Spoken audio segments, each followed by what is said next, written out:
আসসালামু আলাইকুম। দুপুরবেলা গিয়েছিলাম এক বড় ভাইয়ের খামারে কোরবানি গরু দেখার জন্য।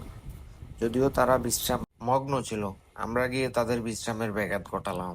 মোটা তাজা গরুর ক্ষেত্রে তাদেরকে যত বিশ্রাম দেওয়া যায় তাদের থেকে ফিডব্যাক ভালো পাওয়া যায়। কি একটা আরামে সময় কাটাচ্ছিল তারা। আমরা গিয়ে তাদের আরামের ঘুম হারাম করলাম। এসে যেহেতু পড়েছি, কি আর করা।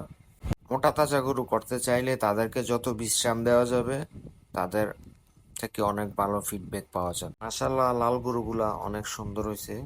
আপনারা সবাই দোয়া করবেন যাতে ঈদ পর্যন্ত গরুগুলা সুস্থ সবল থাকে।